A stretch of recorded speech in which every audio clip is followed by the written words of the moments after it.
கடைசி பந்து வரை திக் ரியான் பராக் போராட்டம் வீண். ஒரு ரன்னில் கேகேஆர் அணி த்ரில் வெற்றி.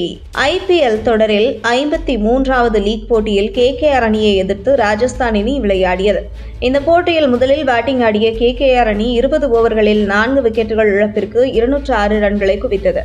இதன்பின் 207 ரன்கள் என்ற மெகா இலக்கை நோக்கி ராஜஸ்தான் அணியின் வைபவ் சூரியவன்ஷி, யசஸ்வி ஜெய்ஸ்வால் கூட்டணி தொடக்கம் கொடுத்தது. இதில் முதல் ஓவரிலேயே வைபவ் சூரியவன்ஷி 4 ரன்களில் ஆட்டமிழந்து வெளியேற, மொயின் அலி வீசிய 2வது ஓவரிலேயே KS ரத்தோர் டக் அவுட் ஆகி வெளியேறினார். இதன்பின் ஜெய்ஸ்வால், ரியான் பராக் கூட்டணி இணைந்து அதிரடியாக விளையாடினர். இருவரும் 6 பவுண்டரி என்று விளாசி தள்ள 5வது ஓவரிலேயே வருண் சக்கரவர்த்தி அட்டாக்கில் கொண்டு வரப்பட்டார்.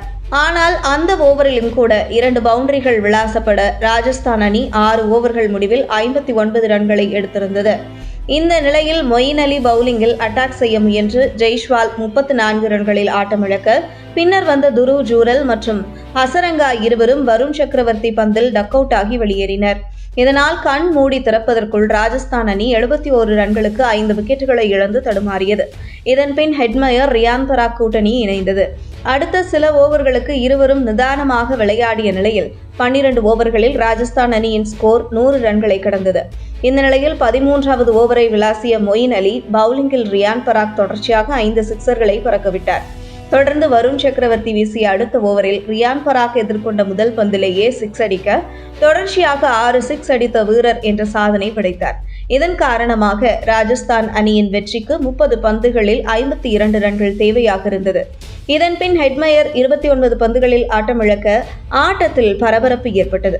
இன்னொரு பக்கம் சதத்தை நெருங்கிய ரியான் பராக் 45 பந்துகளில் 95 ரன்கள் எடுத்து ஆட்டமிழக்க, ராஜஸ்தான் அணியின் வெற்றிக்கு கடைசி 12 பந்துகளில் 33 ரன்கள் தேவையாக இருந்தது.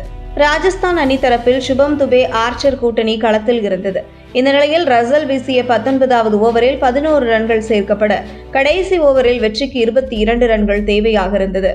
அந்த ஓவரை வீச வைபவ் அரோரா அழைக்கப்பட்டார். அந்த ஓவரில் 2, 1, 6, 4, 6 என்று 5 பந்துகளில் 19 ரன்கள் சேர்க்கப்பட்டது. இதனால் கடைசி பந்தில் வெற்றிக்கு 3 ரன்கள் தேவையாக இருந்தது. அந்த பந்தில் 2வது ரன் ஓடும்போதே ஆர்ச்சர் ரன் அவுட் செய்யப்பட்டார். இதனால் KKR அணி 1 ரன் வித்தியாசத்தில் த்ரில் வெற்றியை பெற்றுள்ளது.